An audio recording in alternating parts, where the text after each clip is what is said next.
안녕하세요. 중고등부 미양 목사입니다. 제가 지금 영상 찍다가요, 한 7, 8번 지금 찍다 안 찍다를 반복하고 휴대폰이 막 떨어지기도 하고, 사실 지금 제가 입에 또 구내염이 나서 마침 딱 웃으면 아픈 부분에 지금 구내염이 나 있어서 발음도 새고 막 이게 좀 그런데요. 어쨌든 오늘 영상에 제가 좀 발음도 셀 수 있고 덜 웃을 수 있어도 좀 이해를 해주시고, 그래도 제가 제 스스로 좀 정해놓은 기한이나 약속들이 있어서 제 스스로의 약속을 지키기 위해서 제가 이렇게 좀 영상을 찍고 있습니다. 오늘은 제가 세 번째로 학부님들과 좀 이야기를 나누고 싶은데, 오늘의 주제는 그리스도인의 이성교제와 성에 대한 얘기입니다. 쉽게 말해서요, 연애와 섹스에 대한 얘기를 해볼 거예요.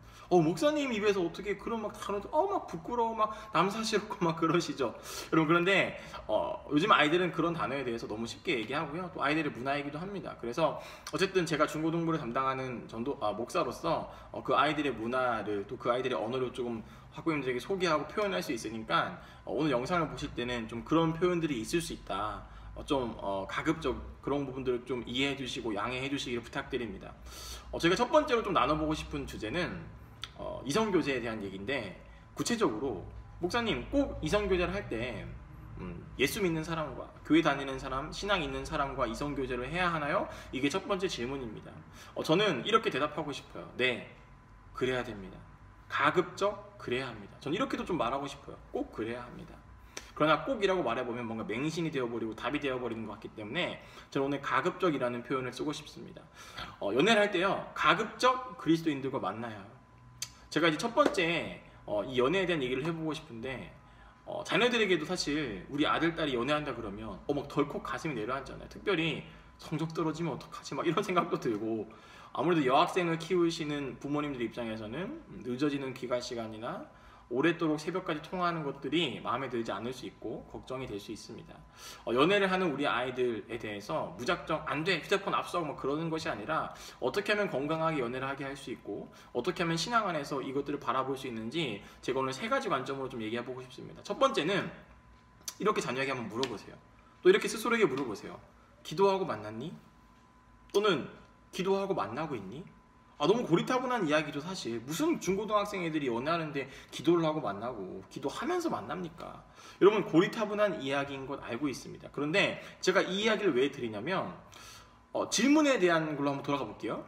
꼭 연애할 때 교회 다니는 사람과 만나야 하나요? 라가 질문인데, 전 이걸 좀 반대로 바꿔서 교회 다니는 내가 제대로 교회 다니고 있냐, 제대로 믿음 생활 하고 있냐, 제대로 신앙 생활 하고 있냐, 저는 이 얘기를 먼저 하고 싶어요. 여러분, 우리가 많이 기도하는 종류들이 거의 정해져 있어요. 아이들이 좋은 대학 가고 싶어요, 시험 통과하게 해주세요, 성적 오르게 해주세요, 이거 잘 되게 해주세요, 걔랑 사귀게 해주세요, 콘서트 티켓 당첨되게 해주세요, 팬사인회 가고 싶어요, 노트북이 필요해요, 휴대폰 새로 사고 싶어요. 뭔가 우리 아이들이 사실 기도도 잘 안 하지만 그나마 하는 기도 속의 기도의 종류들이요, 거의 다 뭔가 원함에 대한 기도들이거든요. 그런데 우리가 이 만남이 사실 주는 축복도 있지만, 동시에 만남이 주는 스트레스와 겪어야 되는 어려움들도 굉장히 많이 있는데, 어떤 한 사람과 내가 만난다는 건 나에게 엄청난 영향을 끼치거든요, 내 인생에 있어서. 그런데 우리는 마치 입시, 성적, 실기 막 이런 것들은 엄청 기도하지만, 나에게 너무너무 많이 영향을 끼치는 한 영혼과 한 사람을 만남에 있어서는 기도로 만나지 않고, 만나는 과정 가운데서 크게 기도하면서 만나지 않습니다. 여러분, 저는 비기독교인과 만나는 거에 대해서 크게 뭐라고 하고 싶진 않지만, 언제 이게 위험해지냐면요, 기독교인인 내가 신앙 안에서 올바로 서 있지 않고, 기독교인인 내가 제대로 믿지 않고 있는 상태에서 비기독교인들 만난다? 이건 여러분 굉장히 위험합니다. 그렇기 때문에 우리 아이들이 비기독교인을 만나든 기독교인을 만나든 우선 가장 먼저 생각해야 되는 건, 네가 기도하는 사람이냐, 네가 신앙 안에 서 있는 사람이냐, 네가 하나님을 잘 믿고 있느냐, 이 부분을 우리가 먼저 좀 돌아보면서 연애에 대한 이야기를 해야 할 것 같습니다. 기도한다 그래서 하나님이 그래 걔 만나, 걔 아니야, yes or no라고 말해주지 않아요. 우리가 왜 기도하면서 연애를 해야 됩니까? 하나님, 내가 이제 연애할 건데요, 하나님 좀 도와주세요, 하나님 좀 해결해 주세요, 하나님이 좀 나와 함께 해주세요. 이 내 인생의 주도권을 하나님께 보고하고 하나님께 맡겨드리는 의식인 거죠. 하나님 맞아요? 아니요? 헤어질까요? 말까요? 결혼할까요? 말까요? yes or no로 하나님을 우리가 판단해서는 안 됩니다. 내 주도권에 대한 문제로서 내가 먼저 그리스도인으로서 제대로 서 있지 않는다면, 기도로 만나지 않는다면, 그게 그리스도인이든 비그리스도인이든 내가 제대로 서 있지 않으면 그게 위험할 수 있다. 우리가 이것을 첫 번째로 이야기하고 싶습니다. 두 번째로 제가 좀 얘기하고 싶은 부분은 육이 있는 곳에 영이 있다는 얘기를 좀 해보고 싶어요. 여러분, 우리는 육적인 존재입니다. 우리의 육이라는 것은요, 영혼을 담고 있는 그릇이에요. 보이지 않는 영혼을 보이는 육이 담고 있습니다. 여러분, 우리가 육의 건강을 위해서요, 뭐 네일도 가고 발에도 막 뭐 칠하고 뭐 헬스장도 다니고 필라테스도 하고 뭐 건강식도 하고 많이 하잖아요. 그러나 우리 영의 건강을 위해서는 뭘 해야 될까요? 사실 우리가 이런 질문을 하면 말씀 읽어야 되나? 뭐 기도해야 되나? 교회 많이 가야 되나? 이런 생각을 할 수 있는데요. 간단하게 내 영의 건강을 위해서 해야 되는 건 내 육이 어디 갔는지를 잘 살펴봐야 되는 일입니다. 왜 그러냐면요, 이 영이라는 건 육의 영향을 받거든요. 쉽게 말해서 내 육체가 어디에 가 있냐에 따라서 내 영혼이 영향을 받아요. 흔히 공포 영화를 본 친구들이 돌아와서 막 잠을 자다가 막 악몽을 꿉니다. 막 양치하고 있다가 거울 속에 막 누군가 막 보인 것 같기도 하고요. 괜히 뭔가 두려워져요. 작은 소리 하나에도 민감하게 반응합니다. 왜 그래요? 내 육이 공포 영화가 있는 곳에 가 있었기 때문이에요. 육이 그곳에 있었더니까 그곳에서 영향을 받았고, 그게 영혼에 영향을 주는 거죠. 여러분, 클럽 갔다 온 사람들은 그 클럽의 음악의 흥겨움, 사람들과의 막 그런 관계들에 계속 영혼이 영향을 받기 때문에 계속 클럽 생각이 납니다. 여러분, 우리가 왜 주일날이라도 일주일에 한 번이라도 교회에 와야 됩니까? 왜 우리의 육을 교회로 끌어내야 됩니까? 우리의 영혼을 건강하게 하기 위해서예요. 교회에서 하는 찬양과 예배와 기도 생활들을 통해서 나도 모르게 내 영혼이 영향을 받고 있거든요. 그렇기 때문에 이 육이 가는 곳에 영이 있고요. 영의 건강은 곧 내가 요즘 가장 많이 가는 곳이 어디인가, 코인 노래방인가, 뭐 PC방인가, 어디인가, 이것에 따라서 내 영이 영향을 받습니다. 그런데 제가 이 말씀을 왜 드리냐면요, 아무래도 비기독교인들과 교제를 하다 보면 이렇게 얘기가 나올 수 있거든요. 야, 교회는 주일만 가면 되는 거 아니야? 꼭 토요일날, 꼭 수요일날, 꼭 금요일날 그런 것까지 다 가야 돼? 나랑 만나자, 나랑 놀자, 나 널 너무 사랑해, 나 사랑하면 나랑 좀 놀자. 여러분, 이렇게 한두 번 타협하다 보면요, 한두 번 그런 일들을 계속 허락해 주다 보면 결국 무슨 말까지 나오냐면, 주일날 꼭 예배 드려야 돼? 나랑 놀러 가면 안 돼? 너 사랑하지 않아? 나야 교회야? 이렇게 되면서 우리의 육이 점점 더 교회로부터 멀어지게 만든다는 거죠. 여러분, 그렇다면 결국 육이 영향을 받지만 동시에 내 영이 영향을 받는 거예요. 내 영이 영향을 받으면 영이신 하나님을 예배할 수 없고요. 그렇다 보면 어느 순간 교회와 하나님과 신앙과 점점 더 거리가 멀어지게 되는 거죠. 여러분, 특별히 요즘 아이들이 주말에 얼마나 많이 놀러 다닙니까? 얼마나 많이 놀 것들이 많이 있습니까? 그렇기 때문에 아이들이 이런 유혹에 빠질 수 있는 위험성이 훨씬 많이 있거든요.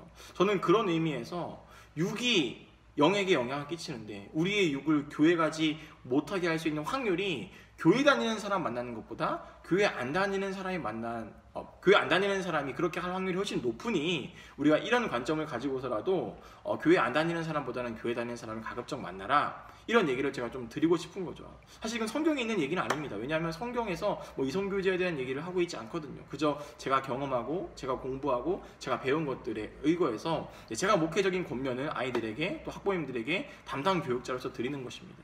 여러분, 이런 말을 하면 학부모님들께서도 이렇게 생각할 수 있어요. 목사님, 무슨 중고등부 시절에 벌써 아이들이 뭐 기독교인과 비기독교인 그런 것들 따져서 연애를 해야 됩니까? 나중에 결혼하고 나서 교회 데리고 가면 되지 않습니까? 실제로 우리 아이들도 그런 얘기 많이 하거든요. 나중에 결혼하고 나서 교회 데리고 갈게요. 그러면 되는 거 아니에요? 그럼 저는 이렇게 질문하고 싶어요. 야, 너 지금 네가 만나고 있는 그 비기독교인 남자친구든 여자친구든 걔 한번 교회 데려오려고 초청해 본 적은 있냐?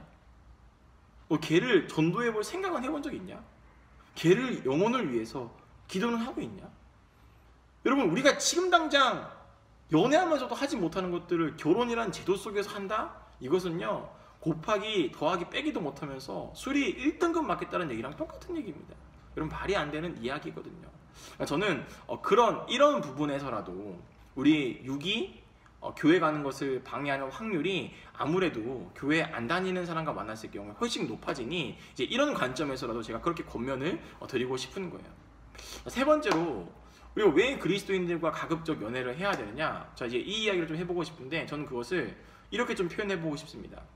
신앙적 양심이 작동한다. 여러분, 제가 이제 영상을 뭐 올릴지 안 올릴지 모르겠지만 우리 중고등부뿐만 아니라 대한민국 중고등학생의 첫 섹스 나이가 몇 살인지 아십니까? 평균이요. 우리나라 중고등부 아이들의 첫 성경험 나이가 13.2세예요.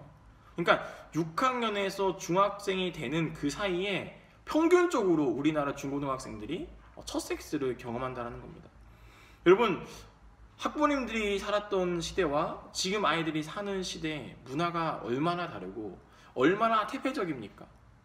여러분, 이제는 아이들이요, 연애를 하면 섹스를 당연하게 여깁니다.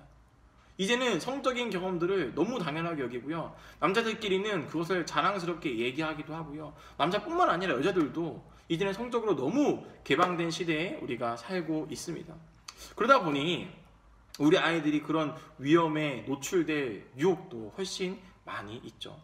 그 첫 경험을 하게 되는 가장 많은 장소가 어디냐면 집이에요. 집. 학부모님들 집 비우지 마세요. 집에 개 한 마리라도 키우세요. 막 소리 나게. 여러분, 아무도 없는, 부모님이 없는 집에 가서 대부분 첫 경험을 가장 많이 하더라고요. 그러니까 우리가 이런 부분에 좀 조심을 해야 되고요, 첫 경험뿐만 아니라 우리가 그릇된 성적인 지식들, 막 야동, 너무 과한 액션들을 우리가 보면서 그게 마치 정상인 것 마냥 생각하고 그런 것들을 마냥 해야 되는 것 마냥 생각하면서 우리 아이들이 첫 경험 시기도 빨라지고 그런 것들을 부끄러워하지 않고 오히려 자랑스럽게 자랑하고 다니고, 이런 문화 속에서 저는 그래도 신앙이 있는 남자라면 신앙적 양심이 작동할 수 있다고 생각합니다. 여러분, 저도 연애하면서 당연히 그런 스킨십에 대한 유혹들이 있죠. 그러나 그것은 목사이고 뭐 스님이고 이슬람 사원을 관리하는 어떤 뭐 그런 사람들이고 떠나서 모든 남자와 여자라면 성적인 본능이 있습니다.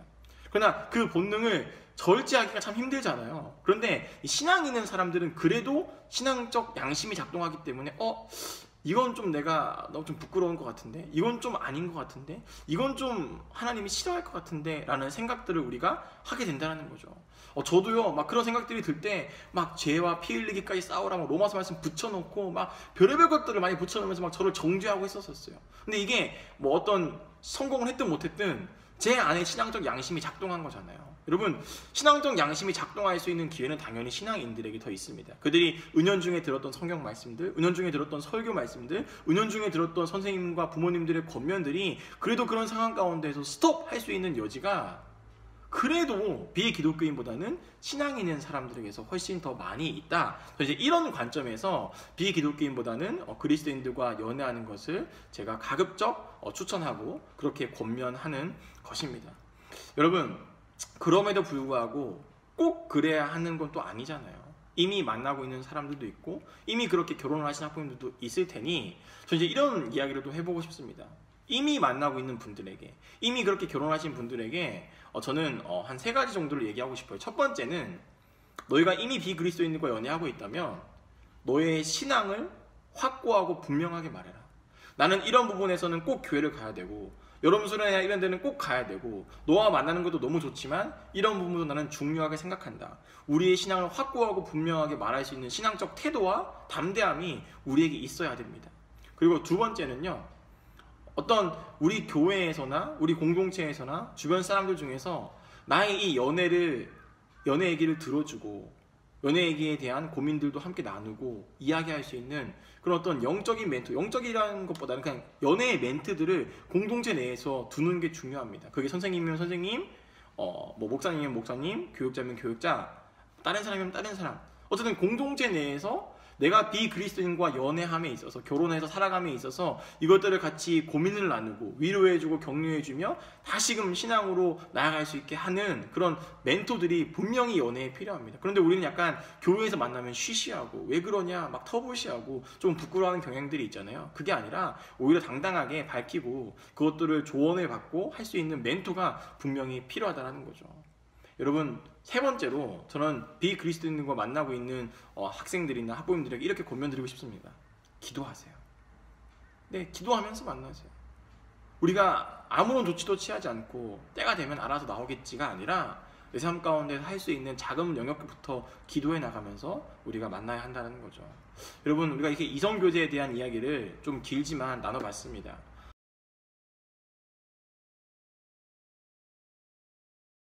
어쨌든 아이들은 점점 더 많은 연애들을 하게 될 것이고 많은 친구들을 만나게 될 것인데 우리가 그냥 그 만남 자체를 거부하고 그런 것이 아니라 이왕 만날 거면 사실 아이들은 안 하나 그래도 뒤에서 다 하고 있거든요. 여러분 독서실 간다 그래도요 독서실 와이파이 빵빵해서요 음악 듣고 휴대폰하고 게임하고 아이들끼리 먹고 다 해요. 근데 부모님은 마음 편하게 독서실을 보내면서 공부 안 할 것 같지만 그래도 마음 편하잖아요. 독서실 보내놓으면 내 눈에 안 보이니까. 내 눈에 보이는데 공부 안 하면 짜증나잖아요. 어쨌든 아이들은 하지 마라 금지하라 그래서 안 한다는 애들이 아니잖아요. 학부형들도 그러셨고 저도 그랬고. 그러니 연애를 함에 있어서 이런 관점을 가지고 우리가 좀 조언해주고 이런 관점을 가지고 이야기해주는 게 그래도 건강한 연애, 그래도 탈선하지 않고 그래도 다시금 하나님께 돌아올 수 있는 연애를 우리가 할 수 있지 않을까라는 생각에서 이 이성교제에 대한 부분들을 같이 나눠봤습니다. 네, 감사합니다. 좋은 많은 도움이 되시기를 바랍니다. 감사합니다.